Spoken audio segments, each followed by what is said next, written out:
Bonjour à tous, avec l'aide de Dieu, nous allons étudier de traiter Megillah d'Afraftet, Amoud Aleph, 29a. Il nous reste un mot de la page précédente. Tanu Rabbanan, nos sages enseignés. Vatlin Talmud Torah, on interrompt l'étude de la Torah l'Otsat Amet pour la sortie d'un mort, donc pour accompagner le mort à l'enterrement, l'Otsat, ou l'Achnasat Kala, et pour faire rentrer la Kala, la fiancée, chez le fiancé. Comme Rashi nous explique, la Achnasat Kala, la vota mi bet avia, le bet rupata, pour l'accompagner de la maison de son père à la maison dans laquelle elle va se marier. Comme ça, c'était la coutume avant. Donc, elle partait de la maison du père à celle de l'endroit où elle va se marier. C'est pour ça que ça s'appelait Achnasat Kala, bien que le principe c'est le même aussi bien Achnasat Kala ou bien Achnasat Khatan. Amrou alav Rabbi Yehuda ben Rabbi Hila. On dit à propos de Rabbi Yehuda ben Rabbi Hila, Ishaï mevatel Talmud Torah lotzat amatul Achnasat Kala, qu'il interrompait son étude de la Torah pour la sortie du mort lors de son enterrement et pour accompagner la mariée à son mariage. Non, la Braïta elle dit, mais quel cas c'est dit qu'il faut interrompre l'étude de la Torah. On veut dire on peut interrompre l'étude de la Torah. C'est s'il n'y a pas le nombre suffisant pour l'enterrement.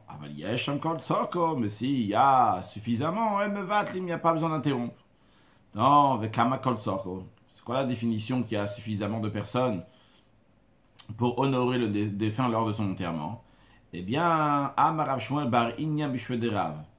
Rav Shmuel bar Inya, il a dit au nom de Rav, il faut qu'il y ait Tresar alfe gavre veshita alpe shipur. Il faut qu'il y ait 12 000 personnes et 6 000 personnes qui sonnent le chauffard. C'était la manière à l'époque d'informer qu'il y a quelqu'un qui est mort, qui a un enterrement. Il y a une autre version dans les paroles de Rav Shmuel bar Inya au nom de Rav. Et Amrela, il y en a qui disent que ce que Rav il a dit, c'est que Tresar alfe gavre minayu shita alpe shipure. Donc il n'y en a pas 18 000, mais il y en a 12 000. Et dans les 12 000, il y a 6 000 hommes avec des chauffards. Oula dit, lui dit, c'est quoi la définition qu'il y a assez suffisamment de personnes? C'est qu'il y a des gens depuis la porte de la ville jusqu'au cimetière. Rashi nous dit qu'il y a gavre mabula les sikra, mechitzat anashim. Gavre, Rashi traduit mechitzat anashim, donc il y a un écran avec des êtres humains, c'est tellement de personnes depuis Misharaïr, depuis la porte de la ville. Donc Rashi traduit le mot Aboula par Sharaïr, la porte de la ville, et le mot les Sikra, Rashi traduit Ad Bet Akvar, donc jusqu'à le cimetière, Makom chez Sovdim Otosham, l'endroit où on dit les éloges funèbres du défunt. Encore une opinion. Rav Sheshet dit Kintinata Kachntilata. Comme le don de la Torah, de la même manière aussi, lorsque la Torah elle est retirée, ça doit être la même chose. Quand on dit que la Torah elle est retirée, quand il y a un érudit en Torah donc il est retiré, donc il a arrêté maintenant d'étudier la Torah. Rashi nous dit qu'Intinat Hashal Torah comme quand la Torah elle a été donnée. Et la Gemara elle explique donc Man etinat beshishim ribo de la même manière que le don de la Torah était donné devant 600 000 hommes. Aftintinat beshishim ribo de la même manière aussi. Lorsque la Torah est reprise, donc c'est avec 6 000 hommes. Quand je dis la Gemara elle explique, c'est Rav Sheshet il explique. Donc qu'est-ce que ça veut dire?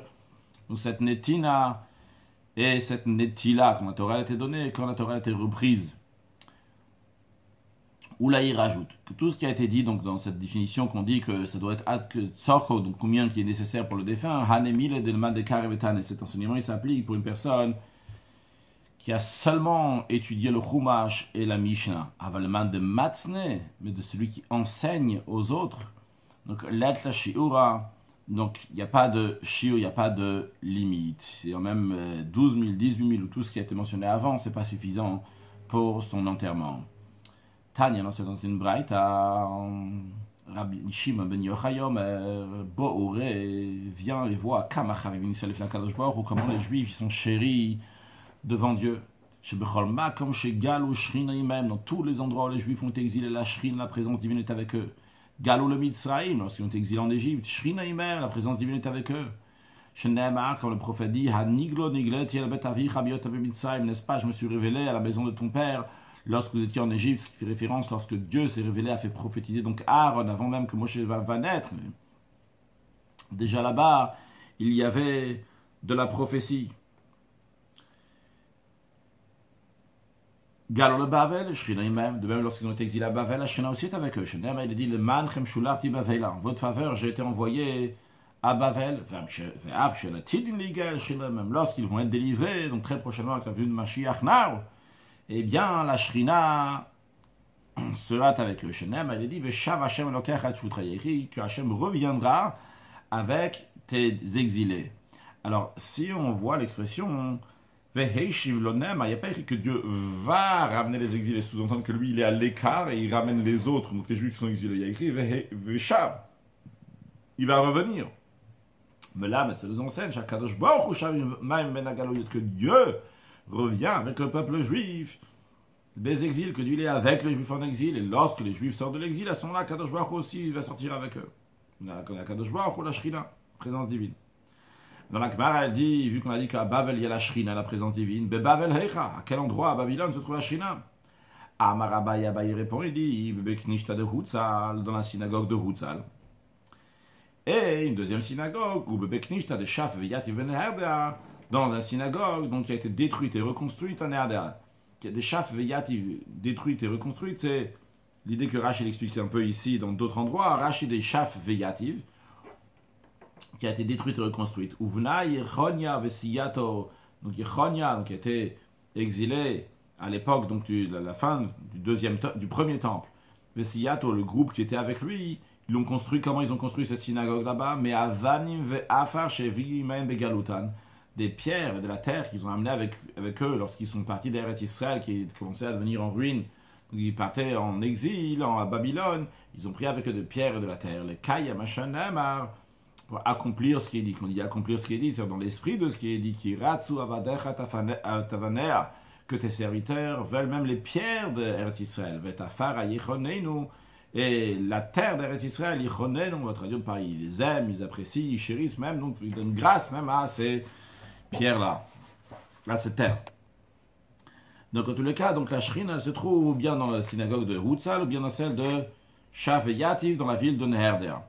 Et Rava et Abaye dit attention, ne crois pas que la Shrina se trouve dans les deux endroits. Et des fois elle se trouve ici, et des fois elle se trouve ici, ou bien dans cette synagogue-là, ou bien dans l'autre synagogue. À la fin de la page, on en parlera que ça veut dire ou bien ici, ou bien ici. A priori, la Shrina se trouve de partout, dans toutes les synagogues, comme d'ailleurs on va voir dans la suite aussi. Amarabaye, Abaye a dit que je sois récompensé, que lorsque je suis à une distance d'une parsa, environ 4 km, l'une de ces synagogues-là, eh bien, je rentre pour prier là-bas. La Gemara raconte qu'Avou a dit Shmuel, le père de Shmuel, Lévi, une deuxième personne qui s'appelle Lévi. Alors, le père de Shmuel et Lévi, Avou Yadve Beknishta de Shaf Yativ était assis dans la synagogue donc de Shaf et Yativ Nehardea, dans la ville de Nehardea. Atia Shrina, la Shrina est venue. Shamu Kol Riksha. Ils ont entendu un bruit d'agitation.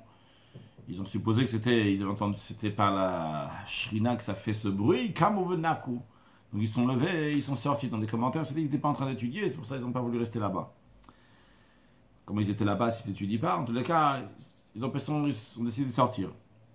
Rav Shachet. Avayativ Beknishta de Shaviyativ Benerdea. Lui aussi, il était assis là-bas un jour dans cette synagogue de Nehardea. Atia Shrina, la Shrina est venue. Velo Nafa qu'il n'est pas sorti. Atu Malacha Sharev Kamem Vatule.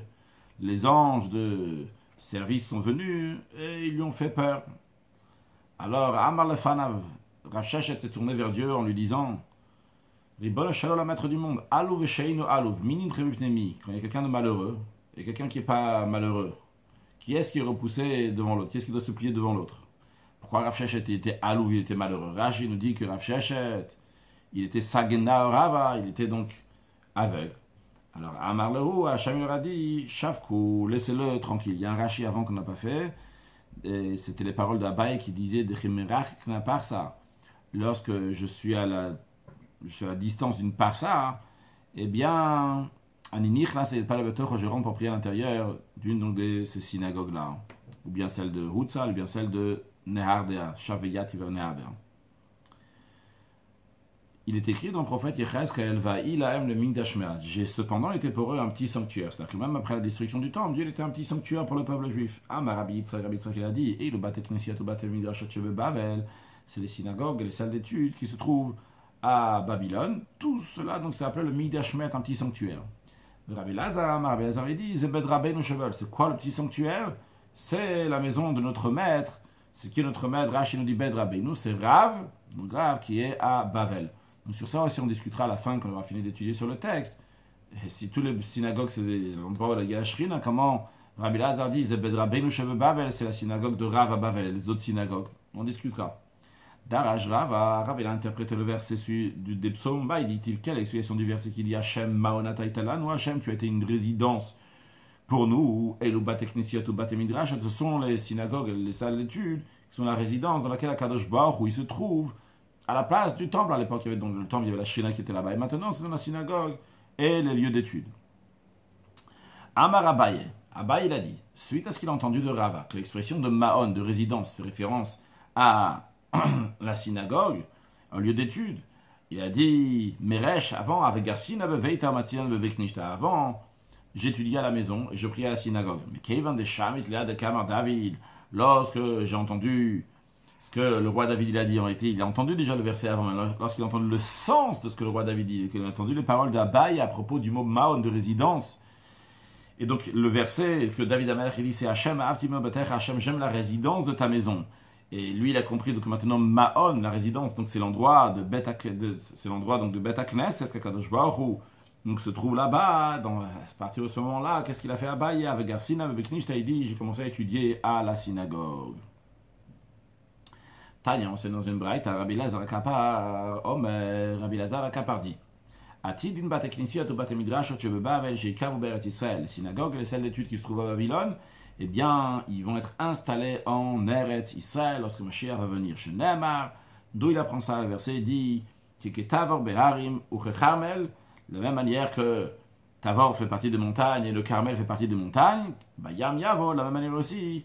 Là-bas, donc, c'est une prophétie de Yirmiyah, donc il dit à propos de qu'il y a Mitzrayim aux Égyptiens, à Paro, donc de se préparer, qu'ils vont être finis, ils vont tomber à la mer, tout sera fini, toute la beauté de l'Égypte. Dans tous les cas, donc l'expression là-bas, ici est traduit dans le sens plus profond, de manière d'une midrash, une dracha interprétée, que Tavor et Carmel sont deux montagnes qui sont déplacées d'où ils étaient, ils ont traversé la mer et ils sont venus au Har Sinai, comme Rashi nous dit, là-bas, on apprend chez Carmel et Tayam que le mont Carmel, il a traversé la mer. Matayaya, quand est-ce que c'est passé? Béchat, Matan Torah, c'est au moment du don de la Torah. On sait que le mont Carmel, donc il est très beau, le mont Tavor, il est très haut, très haut. Les deux ont voulu qu'Hachem va donner la Torah sur eux, mais Hachem n'a pas donné la Torah sur eux, mais ils sont venus au moment du don de la Torah. Alors, Rabbi Lazar Akapar, il explique comme ça, il dit, Valod varim kavachomer. Les choses, c'est une logique, donc à la plus forte raison, a fortiori. Tavor et Carmel, si déjà Tavor et Carmel, ils sont venus uniquement pour un moment pour étudier la Torah, ils sont venus juste au moment du don de la Torah.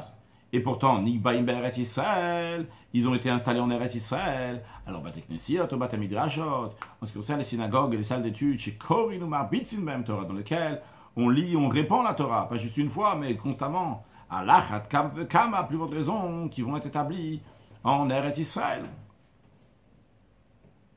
Darash Bakapara, il a commenté un verset qui est lié avec ce qu'on vient de voir il y a un instant. Maïdi, quelle est l'explication du verset dans les psaumes qui dit La Materatzun Arim Gavnunim? Littéralement, ça veut dire pourquoi dansez-vous en vous pavanant, vous, montagne qui est un sommet majestueux. Alors, ça c'est le sens simple du verset. Mais Yatzta Bat Kol Ve'amra Lahem, une voix céleste qui est sortie, qui a dit aux montagnes La Matirtsu Dinim Sinai. Pourquoi désirez-vous un procès avec le Sinaï? L'expression de Teratzdun, qui dit on dansait en pavanant, mais ici c'est Tirtsudin, Teratzdun, Tirtsudin. Pourquoi vous faites un procès avec le mont Sinaï? Vous prétendez que vous préférez que la Torah Hachem va se révéler sur vous pour donner la Torah. Vous êtes tous des défauts quand on vous compare avec le mont Sinaï. Il est écrit ici à propos des montagnes Gavnunim. Donc Gavnunim qui vient de langage ici, donc c'est des montagnes donc, qui sont majestueuses, qui se prennent comme des grandes montagnes. Peut-être qu'ils sont des grandes montagnes. Donc Tivatam est écrit ailleurs à propos des Kohanim qui ne peuvent pas servir dans le temple, si au Giben Odak, si le Kohen, donc il a des cils qui sont trop longs, bien qu'il y ait une cataracte, à ce moment-là, qui ne peut pas servir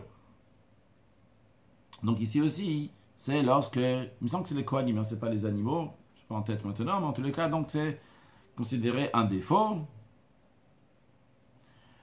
Donc, c'est la même expression que Gavnunim.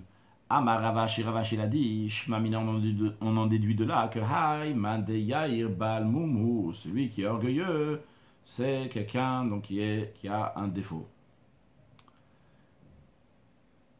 Après, la Mishnah a dit à propos des synagogues, En osimoto kapenderia, qu'on n'a pas le droit d'utiliser la synagogue comme un kapenderia, donc un raccourci.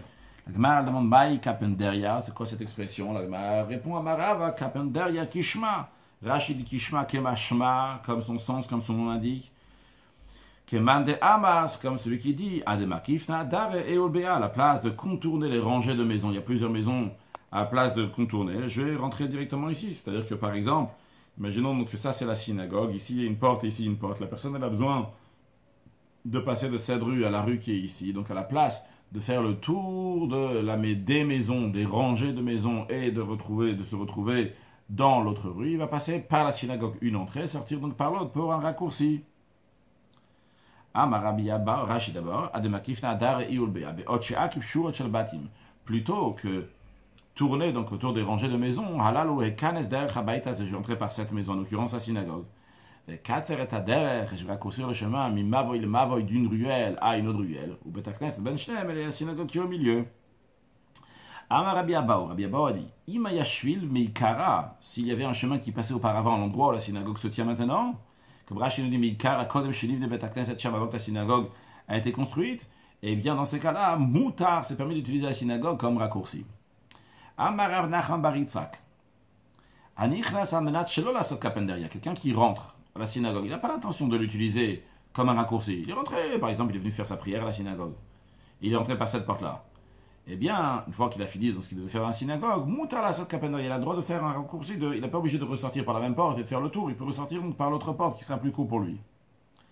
Amarabi Chelbo Ravuna. Anichnas betaknes et pas ceux qui rentrent à la synagogue pour prier. Moutar lasot kapenderia, il a le droit d'en faire un raccourci lorsqu'il sort.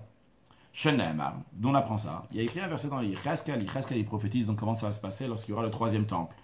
Et il dit là-bas, lorsque les gens du pays viendront devant Hachem pendant les fêtes, celui qui vient donc par la porte du nord pour se prosterner, il va sortir par la porte du sud. Donc on voit en tous les cas que on peut rentrer par un côté quand il rentre pour se prosterner, et quand après il ressort de l'autre côté.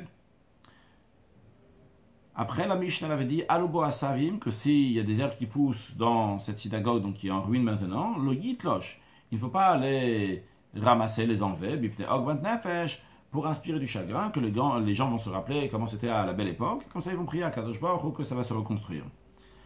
Alors la Gemara s'interroge sur ce que la Mishnah enseignait, va Tanya pourtant enseigner dans une braïta, que Eino Toleshumach, il est vrai, on n'a pas le droit dans un tel endroit, dans une synagogue en ruine, on n'a pas le droit de déraciner les herbes et donner à manger aux animaux avec, mais il enlève, donc il déracine, et il les laisse sur place.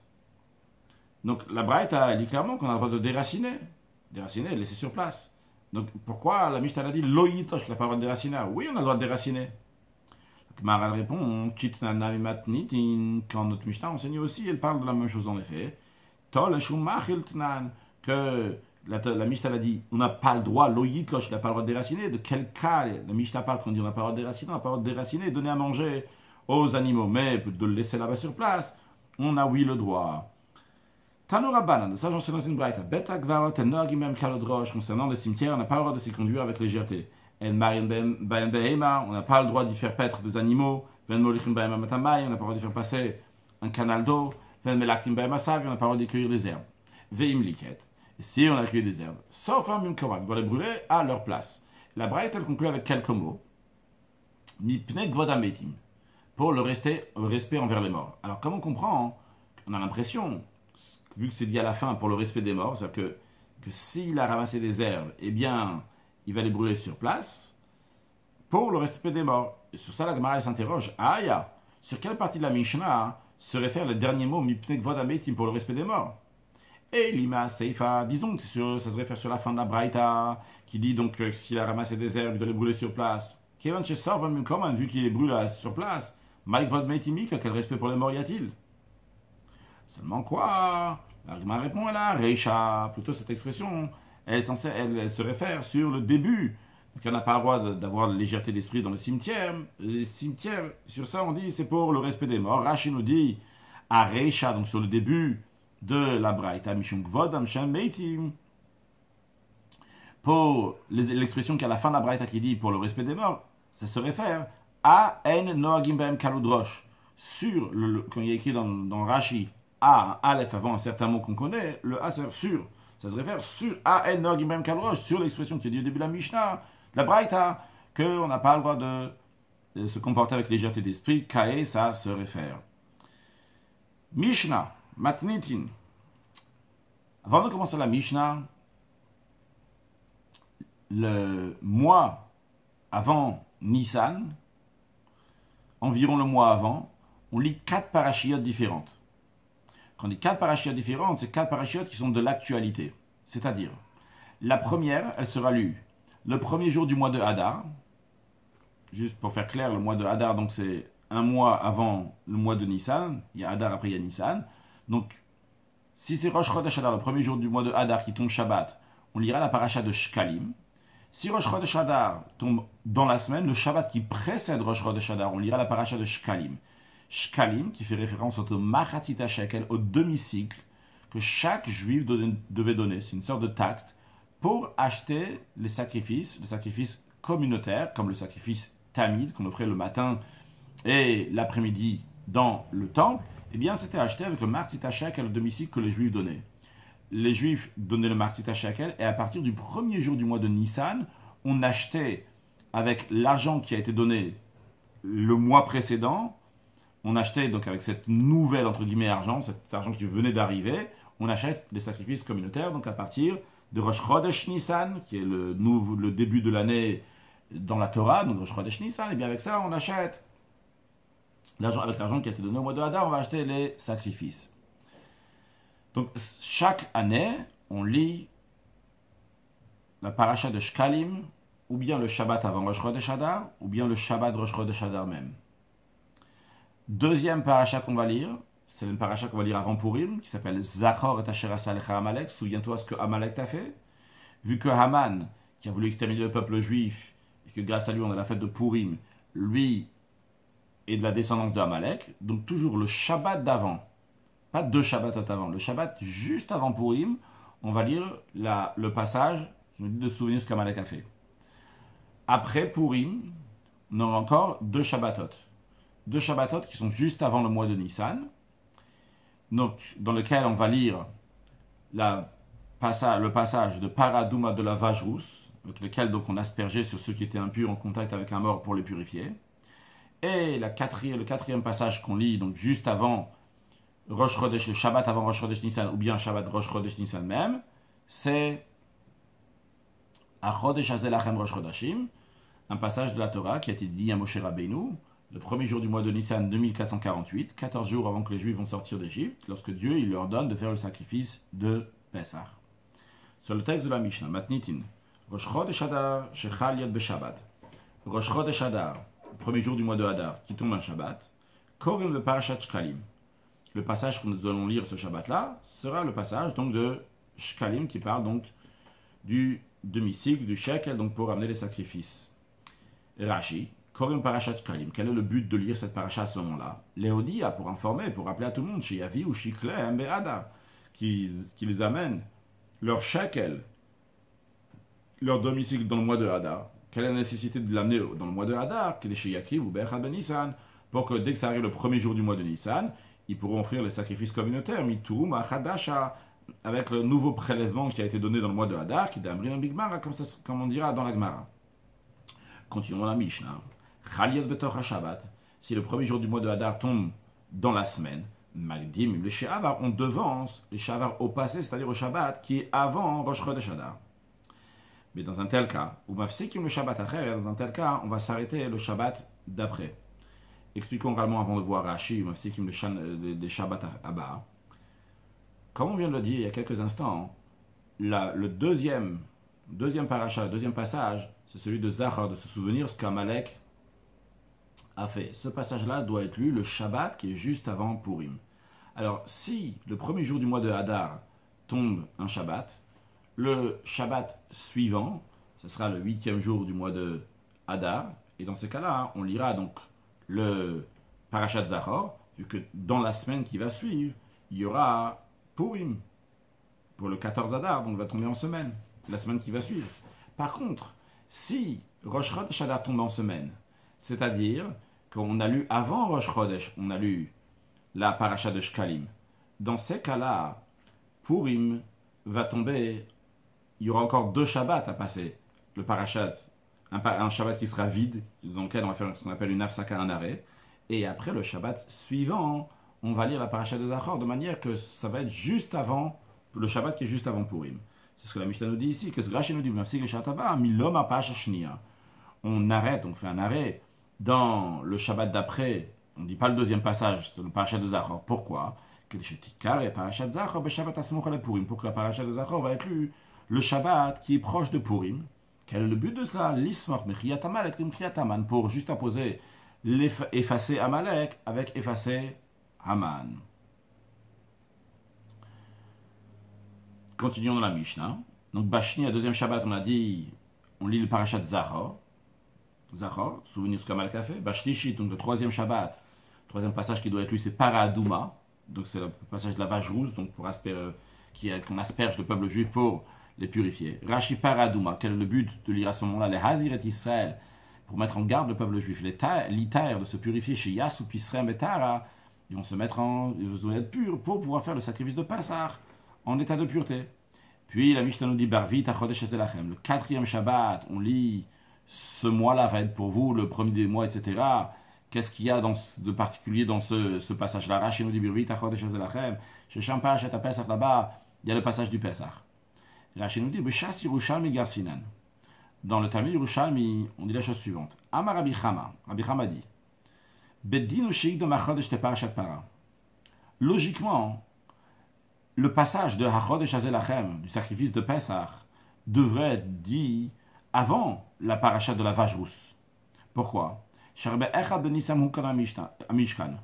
Le premier jour du mois de Nissan, en l'an 2449, environ un an après la sortie d'Égypte, le tabernacle a été érigé dans le désert. Et le deuxième jour du mois de Nissan, la vache rousse a été brûlée. Parce que pour faire une vache rousse, il faut qu'il y ait un sanctuaire, parce qu'il faut asperger devant le sanctuaire. Donc c'est obligé qu'il y ait un sanctuaire. Donc il n'y a pas le sanctuaire, tu ne peux pas faire la vache rousse. Donc logiquement, on aurait dû d'abord faire la vache rousse, et après seulement le sacrifice de Pessah. Parce que qu'est-ce qui est venu avant dans l'ordre chronologique? C'est la vache rousse. La raison, elle est dans le chronologique du mois, je parle. Hein. Dans le chronologique du mois, c'est ce qui vient, c'est la vache rousse qui vient d'abord, et après le sacrifice de Pessah qui vient après. Alors, il dit, pourquoi on devance la vache rousse avant? Chez l'Israël, parce que ça représente la pureté du peuple juif. Ils vont se purifier pour faire le sacrifice de Pessah. Après, on dit Bachamishit, le cinquième Shabbat. On reprend l'ordre régulier. On verra dans la Gemara, peut-être dans le prochain cours déjà on en discutera, qu'est-ce que ça veut dire revenir à l'ordre régulier. À la paracha normale, ou bien à l'Aftara normale. La kol mafsekim. Puis après la Mishnah nous dit que pour toutes les fêtes, on interrompt la lecture habituelle de ce Shabbat. Comme Rashi nous dit la kol mafsekim likot be'inyan hayom. On arrête donc de lire le sujet du jour, la paracha du jour. Vekorim be'inyan moed. On lit donc le sujet de la fête, mais ina meora qui est dans l'esprit, qui représente l'événement. Berosh Chodashim. On s'arrête aussi bien pour lire le Rosh Chodesh, le premier jour du mois. Chanukah, la fête de Chanukah. Purim, la fête de Purim. Betaniot, les jours de jeûne. Mamadot. Lorsqu'il y a des Mamadot, Rachim dit le Mamadot, de Korim Masebrish, on a déjà parlé dans le passé de Mamadot, il y avait 24 groupes de juifs qui se trouvaient dans différentes villes, et lorsqu'ils représentaient le peuple juif au moment où on avait leur sacrifice, même si ce n'était pas Yerushalayim, et en faisant des jeûnes, en priant pour eux, etc., donc ils lisaient à la Torah les jours de Mahamadot, de Korim Masebrish, on avait déjà appris, donc ils lisaient l'œuvre de la création, c'est-à-dire que dimanche, il lisait ce que Dieu a créé le premier jour de la semaine, le lundi, ce que Dieu a créé le deuxième jour de la semaine, etc. Comme ça sera enseigné plus loin dans la Mishnah, on verra donc qu'est-ce qu'on lit à tel moment, etc. De même, Yom Kippourim, la Mishnah nous dit, pour les jours de Kippour, donc on arrête de ce qu'on est en train de lire dans les parachiotes qui vont une après l'autre, on s'arrête pour lire donc l'événement, le sujet du jour. Une halakha, ce qui concerne donc l'importance des synagogues, la sainteté des synagogues, etc. Dans le Or HaChaim Siman Kuf Nun Aleph, dans les lois de Bet HaKnesset, on nous parle d'un sujet qu'on a déjà parlé dans la Gemara avant, que si au moment de la construction de la synagogue, ils ont fait une condition de s'en servir, eh bien on a le droit de s'en servir lorsqu'il va être détruit, mais lorsqu'il est installé, donc ça ne peut pas marcher, donc c'est ça qu'on va faire un tnaï, on va faire une condition. Et même quand il est détruit, eh bien, on ne peut pas faire des choses donc, qui sont méprisantes là-bas, etc., etc. Et après, il dit dans quel cas il s'agit, uniquement si c'est des synagogues qui sont dehors d'Eretz Israël. Mais s'ils sont en Eretz Israël, les conditions ne servent à rien. Pourquoi? Le Magen Avraham dit que uniquement ceux qui sont en Chutz La'aretz en dehors d'Eretz Israël. Parce qu'il dit, lorsque Mashiach va venir, mais il dit vite il va venir la Géoula. Eh bien, leur Kedusha, la sainteté va partir. Après, il dit, Tzarech Chiyun. Il y a besoin de comprendre. Comme on a appris aujourd'hui. On dit juste après que tous les synagogues qui sont à Babel vont être fixés en Eretz Israël. Alors, ça veut dire qu'ils vont, oui, partir. Alors, il dit, on parle de ceux qui sont encore construites, qui vont y aller. Mais lui-même, il dit, c'est pas évident de dire une telle chose. Il dit peut-être qu'uniquement donc, la construction elle-même est en Eretz Israël, mais la terre va rester en dehors d'Eretz Israël. Et il ramène preuve de la Gemara qu'on a ici en ce qui concerne Tavor et Carmel. Dans les sirotes du Rabbi, c'est vu de manière différente ce sujet-là. Le Rabbi il dit le Chora Pashut. Ceux qui vont regarder, c'est dans la paracha de Be'er Bechukotai, on tafshin Memchet, à la fin de la Sira note 77. Le Rabbi dit a priori c'est évident que la Kavanah c'est pas seulement Bate Knesset ou Bate Midrashot qui existent encore au moment où Mashiach vient, même ceux qui étaient déjà avant, même qu'ils ont été détruits. Et Rabbi a une preuve du Rambam, etc., qui est encore la Kedusha. Rabbi dit parce que les pierres, le bois, la terre avec lesquelles on a fait ces synagogues, ces Bate Midrashot, qui ont protégé le peuple juif, qui puisse étudier, prier, etc., ils ont été imprégnés de l'aide de Tfila de Torah. Donc c'est ceux qui vont être récompensés, ils vont aller en Eretz Israël. Et dans le même esprit, dans une autre sikha, dans Parashat Vayet, c'est Tafshin même tête, vers la fin de la sikha, dans une autre aussi, là-bas le Rabbi dit, il y a 1999, le Rabbi dit, dans notre sang, il dit que les Bate Knesset et les Bate Midrashot, ils vont aller en même temps avec la terre qui est en dessous. Et d'après ça pourrait répondre aussi à une question qu'on se demande, comment c'est possible de prendre une Bete Knesset et Bete Midrash de sa place, sans qu'une condition, c'est pas une condition. Le Rabbi dit, parce que de toute façon, il n'y a pas de condition, tu prends avec la terre qui est en dessous, tout va aller en Eretz Israël. Mais on a dit que qu'on a étudié, on a dit qu'on allait discuter que ça veut dire la Shrina. Il a dit, des fois elle est à Woodsal, de faire la Shaviyat Venardea. Après on a vu donc les deux opinions de Rabbi Yitzhak et Rabbi Lazar, il me semble, c'était est-ce que la sainteté de la Shrina, elle est dans Bate Knesset ou Bate Midrash en général, ou uniquement dans Bet Rabbeinu Sheve Bavel? Alors Rabbi, il explique, c'est pas contradictoire. La Shrina, la présence divine, se trouve dans tous les Bate Knesset, donc tous les Bate Midrashot. Mais il y a une Shrina qui est particulière. La Shrina, la présence divine qu'il y avait dans le Bet Hamidrash, qu'il y avait dans le temple. Le Veshachanti Betoram, qui est le plus haut niveau de Shrina. Ce niveau de Shrina-là, il n'est pas partout, il peut être que dans un endroit. C'est vrai qu'il peut être dans un endroit, il était ou à Outsal, ou des fois à Shaviyat Ivenardea, parce qu'il ne peut pas être dans les deux, parce que c'est l'endroit du Bet Hamidrash, c'est le plus haut niveau de Shrina. La tête de lequel, de ça, va venir plein de niveaux de Shrina dans les différents endroits. Et d'ailleurs, on a traduit Shaviyat, comme Rashi le dit, ça a été détruit et reconstruit, mais d'après le Harour, donc il explique donc la traduction des mots, il dit que Shaviyat, c'est-à-dire que ça a été la Shrina, et Shaf, elle a voyagé, Veyat, elle s'est installée, c'est-à-dire que la Shrina qui avait dans le Bet Hamidrash a voyagé et s'est installée dans le Bet Hamidrash. Et c'est pour ça aussi que quand il y a une opinion qui dit que la Va'ilem, le Migdash Me'at, que c'est quoi ce petit sanctuaire? C'est l'endroit dans lequel il y a tous les Bate Knesset et Bate Midrashot. Il y a une autre opinion qui dit Bet Rabbeinu Sheve Bavel. C'est pas contradictoire. En effet, il y a Migdash Me'at, c'est tous les synagogues, tous les lieux d'études. Mais la Shrina, le plus haut niveau, comme celle dans le Bet Hamidrash, ça c'est dans Bet Rabbeinu Sheve Bavel. C'est dans la maison du Rav, du Rabbi, du peuple juif en exil, comme le Rabbi il explique dans la Sira, qu'il s'agit de 770 Eastern Parkway, 770 Eastern Parkway, la synagogue du Rabbi. Le Rabbi dit c'est son beau-père, c'est la même chose aussi donc pour le Rabbi. Donc ça, cette synagogue-là dans laquelle, comme on dit, que même quand ils vont venir, comme on l'a vu pris dans la Gemara aujourd'hui, que lorsque le peuple juif va être délivré, eh bien Shrina, la Shrina est avec eux, c'est de l'endroit où se trouve le peuple juif. De là-bas, la Shrina repart en Eretz Israël. Ça veut dire que d'abord le Bet Hamidrash va se dévoiler à 770 Eastern Parkway, de là-bas repartir à Yerushalayim, à Kodesh, avec la venue de Mashiach. Now, excellente journée.